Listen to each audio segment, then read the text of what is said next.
Kia ora and welcome to another episode of Rural New Zealand. I'm your host Scotty Manford. Join me as we check out what's happening throughout Canterbury. Alrighty, on this week's episode, we go down to the Ashley River in search of some rare birds. Harman Lawyers inform us more about the contracting out agreement. I try my luck at white baiting. But first we meet the Carrfields Irrigation team, who are supplying farmers with everything they need to keep their pasture green this summer.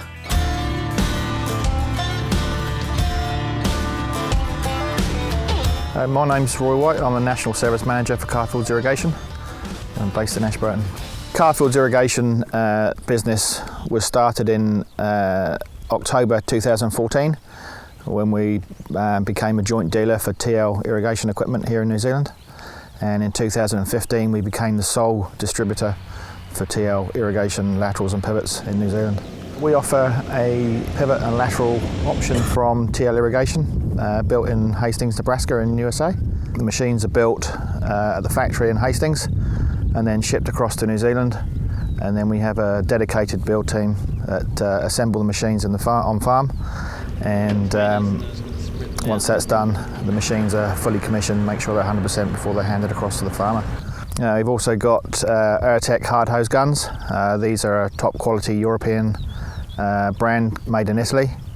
They offer a smaller option for anything from 1 to 40 hectares for irrigation. So currently there's around just under 300 TL machines operating in New Zealand, and since we've been going we've installed around 80 machines into the market, either pivots or laterals. So we have a full service team. So if the farmer has any issues with breakdowns during the season, anything, we run any time, day or night. So if the farmer rings up, there's always someone to answer the phone and come out and deal with the issue.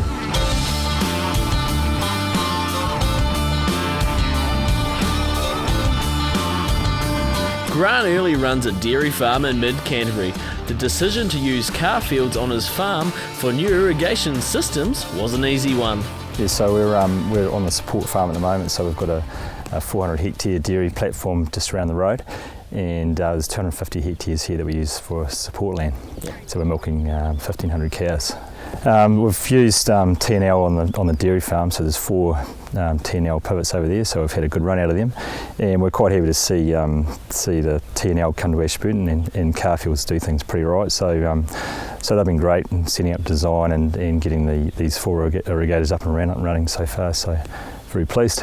So they would have looked at the overall size of the farm and what needs to be irrigated, and then working with an AutoCAD system, they work out what machines are best going to fit on that area of land and provide the best bang for the buck, ideally. And how do you think that will benefit the running of your farm? Well, having irrigation just gives us that security of feed, so we know how much feed we can grow each year, so we don't have to worry about droughts anymore. So that's the biggest thing, I guess, is having that security of feed.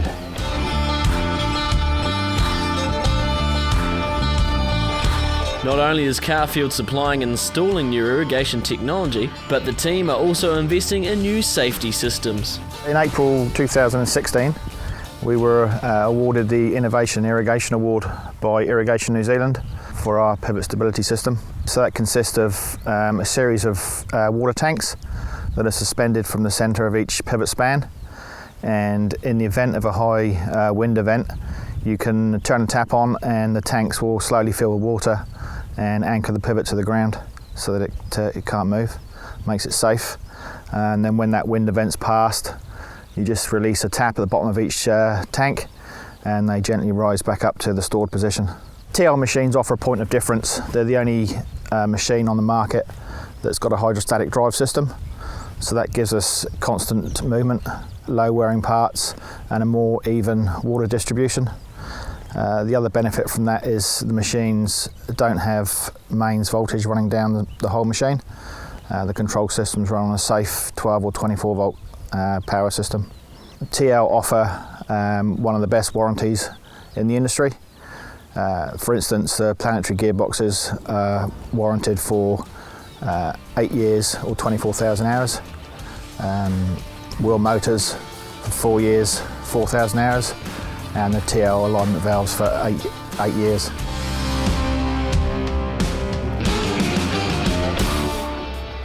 all your irrigation needs, talk to the friendly staff at Carrfields. Alrighty, stay tuned on Rural New Zealand because after the break we're down to the Ashley River where we try and find some native rare birds. See you guys then.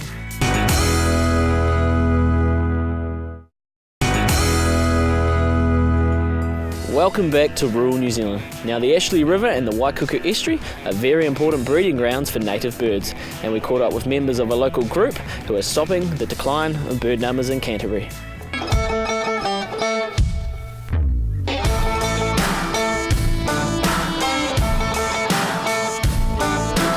Okay, so we're at the estuary of the Ashley River, which is just on the north side of the Waikuku Beach settlement. It's regarded as a wetland of international importance and probably the best birding wetland, bird habitat on the east coast of the South Island until you get down to somewhere near Invercargill. So from that point of view, it's crucially important as part of the environment that helps the survival of New Zealand's birds, and in particular our wading birds and shorebirds, and what we're mostly talking about today, which is the braided river birds. Braided rivers that we're all, as Cantabrians, we're all used to. We take for granted, we go salmon fishing in them, we go jet boating and rafting, but braided rivers are actually globally a very rare environment, and New Zealand is the world capital, and Canterbury's the capital of that. So, and that dynamic environment has evolved a number of bird species that are unique to that habitat. And the estuary provides wintering over habitat and also seasonal migrationary feeding habitat. So the icon species, the wrybill, they overwinter in the North Island. Then they come south to go up the braided rivers, like the little ones like the Ashley River itself, but also of course the famous ones like the Waimakiriri and the Rangitata and the Rakahuri, those rivers. And they breed in the clean braided shingle islands upstream. But they come to these estuaries to feed up, to get the energy they need to go through a nesting season. And the Ashley estuary is very unspoiled. It hasn't been stuffed up by human development basically, and it's got a large amount of different environments within the scope of the estuary. So we've got tidal mudflats, we've got tidal stone banks and sand banks, we've got shingle banks and sand banks where birds breed, we've got a dune environment where birds breed, and all of that means that there's a huge variety of birds here. A crucially important environment, a real gem in New Zealand's wetland bird system, and it's right here on our doorstep. A lot of the birds found on the estuary will fly upstream to nest. Nick is part of the group doing great things. The group that I'm involved with, the Ashley Rakahuri River Care Group, is trying to improve the breeding success of the birds, because over the last 30 years they've gone down a lot, although our management over the last 10-12 years seems to have arrested that decline. And the reason they've gone down is because of predators, a big enemy of all our native birds. Got a big trapping program going. Human disturbance, a lot of people come down here, and we've got very good awareness now. People largely aware of what keep out of the riverbed now. And the third one is weeds. And weeds have really been a problem of recent years, mainly lupins, but also gorse and broom. And been a problem because we haven't had any major floods. 2014 we had a major flood. So we're starting to step in now and see artificially whether we can clear weeds, what we can do, and see how that is attractive to birds. So we've gone to areas on the river which we know are favoured, and this is one of them. And then we got some money from ECAN, one or two other people. I went to Taggart's earth moving, just only a kilometre from here, and they came out with a 20-tonne digger. We spent 3 days clearing weeds from particularly islands, so there's water on both sides. That helps keeping predators away and getting rid of the weeds. And behind us we've got one of those islands. Yeah. And what sort of birds nest on these areas? Well, the key three species that we target are the wrybill, the black-fronted tern and the black-billed gull, all of which are sort of braided river specialists. And it always amazes me actually that the wrybill, there's 10,000 bird species in the world. Some have bills turning up, some have bills turning down, but only one out of those 10,000 is sideways. And that's the wrybill, and it really only nests on There's a few in North Otago, but only nests on Canterbury's braided river. So you couldn't get more special than that. Yeah. And so it's the ribal, the black-fronted tern, and the black-billed gull. But we also have the oyster catcher, the banded dotterel, and pipestill. And why does the beak go off to the side like that? It goes off to the side so that on the riverbed, so that it can reach under rock stones. If you have a stone, underneath the stone there's moisture and there's insect larvae, etc. There on top it's dry. And the grey wacky, which is Southern Alps are made of and which has come down here, it erodes into this very specific shape, and the bill is such an angle that it can reach under. Straight-billed birds, of course, have difficulty, whereas the ones with the bent bill can reach under. Having a group putting in the hard work will hopefully give a bright future for the birds. Certainly want to arrest the current decline, and as I say to the kids when I talk to them, people email me, they email the likes of Steve, and they want to come and see a braided river and they want to come and see the birds. And I say, no problem, come around October, November, we'll show you. But what I say to the kids is that when such a person rings you in 30 years' time, what I don't want you to have to say is that, oh, we've got plenty of braided rivers, but I can't show you a rival. I'm afraid they've gone, and the tern, I haven't seen one for 3 years. And that's the sort of thing we're trying to avoid. They've been here for tens of thousands. We want them to stay on after that. That's long again. When off-road vehicles drive in the rivers, they can destroy the nest or disturb the birds so they no longer find it safe to breed. So what can people do to help out protecting the birds? Particularly between beginning September and the beginning of February, just take your four-wheel drives out of the riverbeds. You know, there's plenty of other places to go. But particularly out in the clean shingle, if you're hooning along one of those four-wheel drive tracks behind the stop bank through all the mud and willows, you're probably not doing any harm. But out in the clean river, there's a real risk that you're going to disturb birds. If you're a fisherman and you're wandering along the bank and suddenly you realise that you've been bombarded by lots of terns or gulls, move on. It's a sign that the birds don't want you there. Keeping your dogs on a leash here at the Ashley Estuary and up in the river, that's really, really important. A dog can kill chicks or eat eggs in just seconds. So even if you think your dog's under control, you're watching it running around, and I see it down here a lot. I see people letting their dogs run into the flocks of roosting birds and send them up into the air, and they think it's a bit of fun and the dog's having a laugh.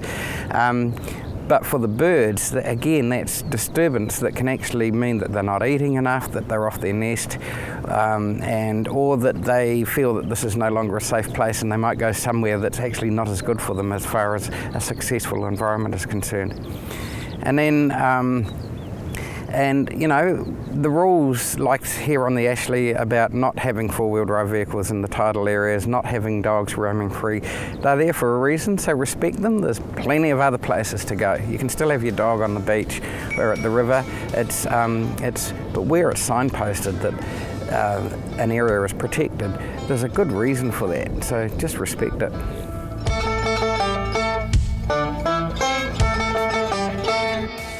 If you are down at the river this summer or at the beach and you see warning signs, please do pay attention, as these are protecting the birds for future generations to come.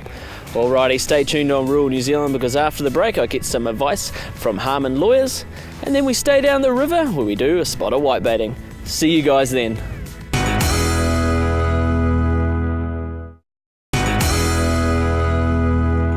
Welcome back to Rural New Zealand. Now recently I spoke to Harman Lawyers, and they had some interesting points to raise about the contracting out agreement, also known as a prenup.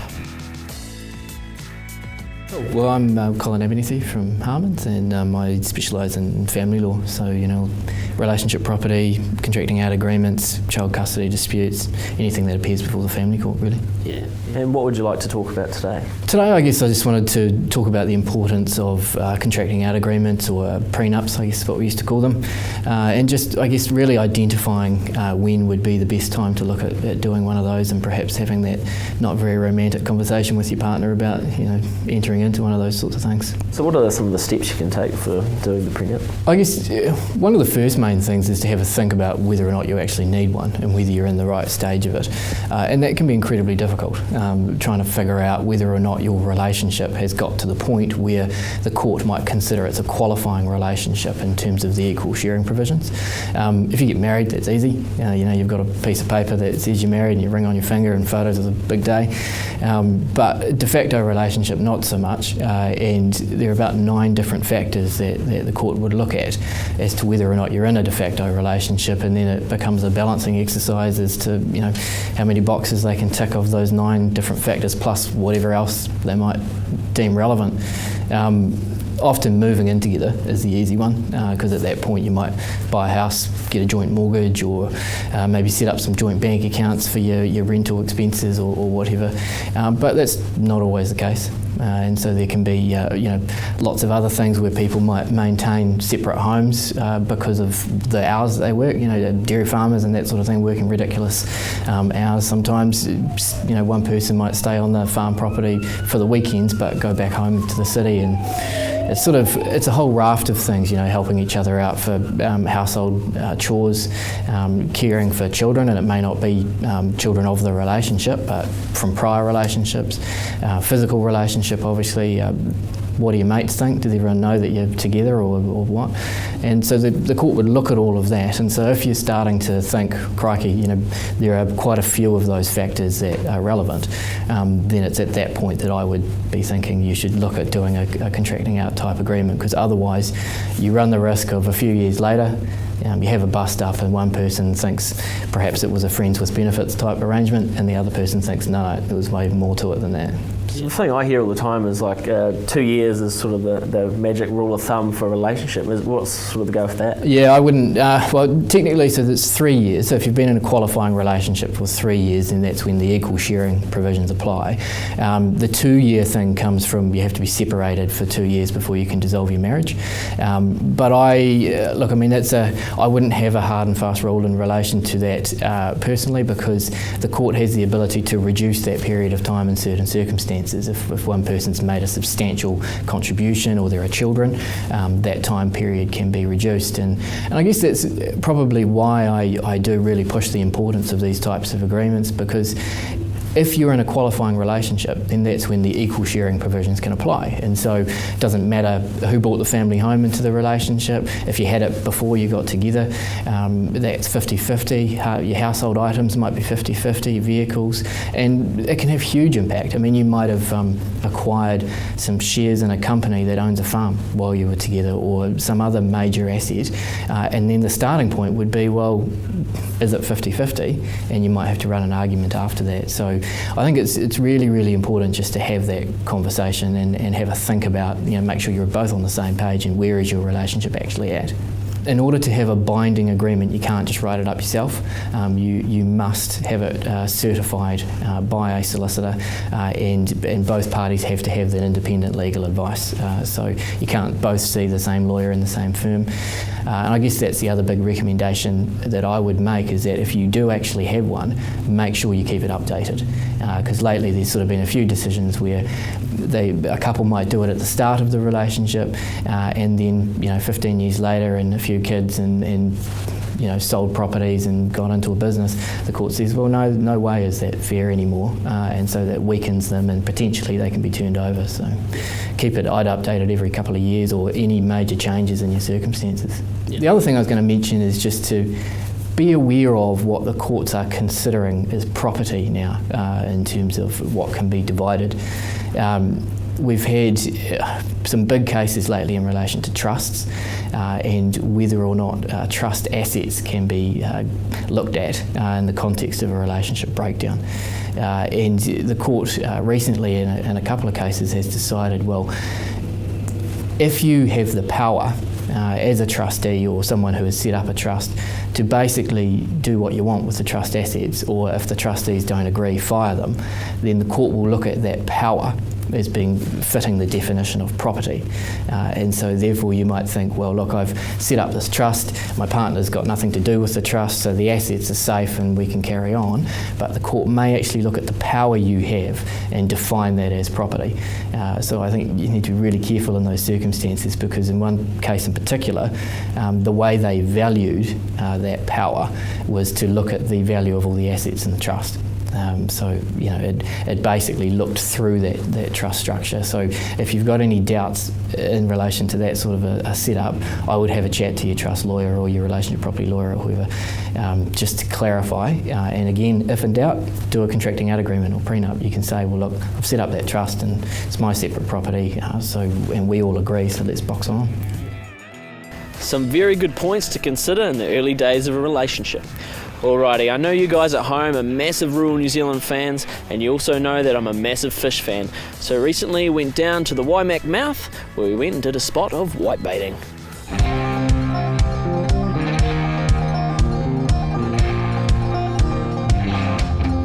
It was a sunny Canterbury morning, so I thought I'd head down to the mouth of the Waimak River to check out a classic Kiwi pastime, whitebaiting, and hopefully score myself a feed.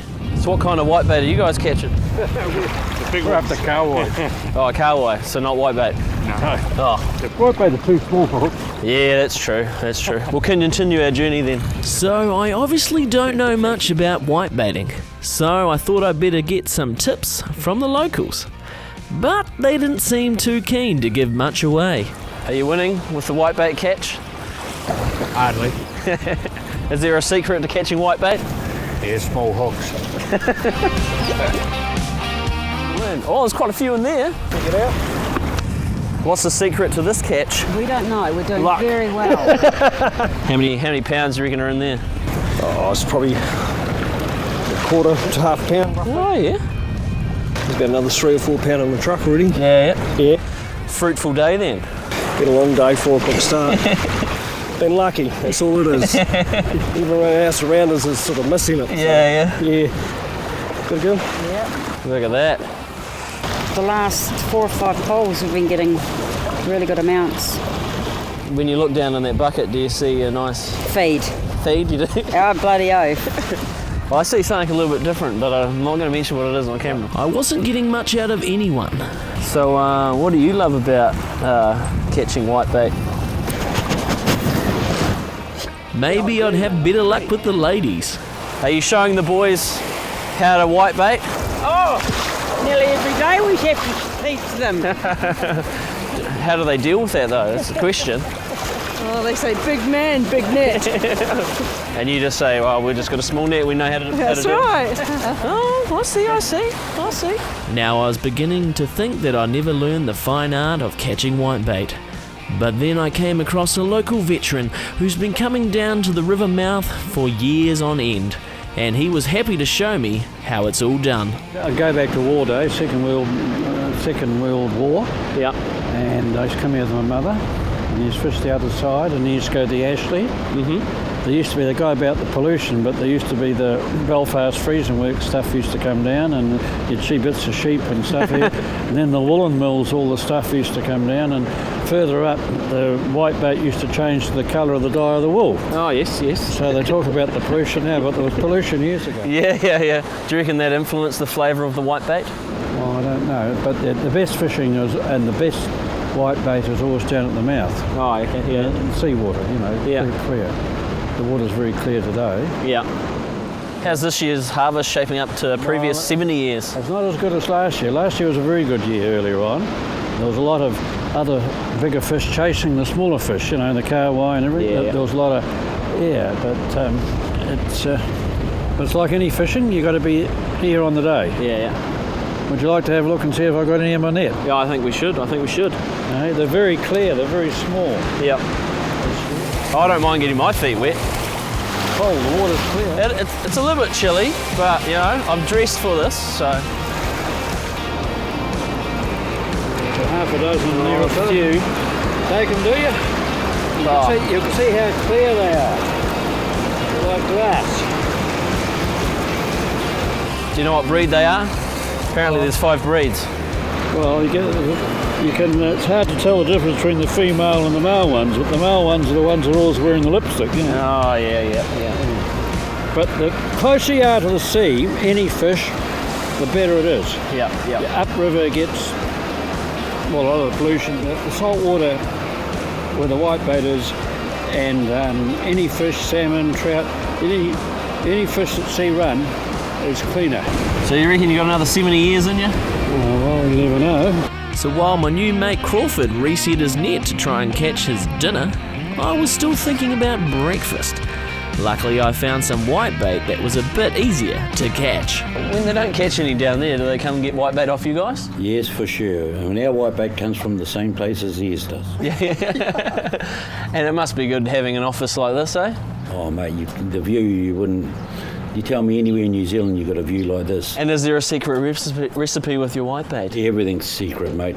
Like 11 herbs and spices? No, ours is so secret that we've got it in a vault, and I will not reveal it because it's really... It's a family recipe? Oh, no, before then. You know, well before then. He wouldn't tell me the secret recipe, but he did whip a few up for us to enjoy. Freshly made, mate, just for you guys, all right? Awesome, appreciate it. Okay. Trying to... And that's for you, so... Yeah, I've got that. Alright, this is my first whitebait patty ever. I'm a little bit scared. Here we go. This is really good. Well done. So after I've conducted all my research, I think I'll leave it to the whitebaiting professionals. But one thing's for certain, there's no better spot to spend a morning. Well, thanks for joining us this week on Rural New Zealand. I certainly hope you enjoyed the show. Just remember to give us a like on Facebook, and if you're silly enough to be at home and missing an episode, you can watch it on demand. Catch you guys next week. We're in the Southern Alps with Vince from Ironman 4x4 as we test out his camping equipment. See you guys then.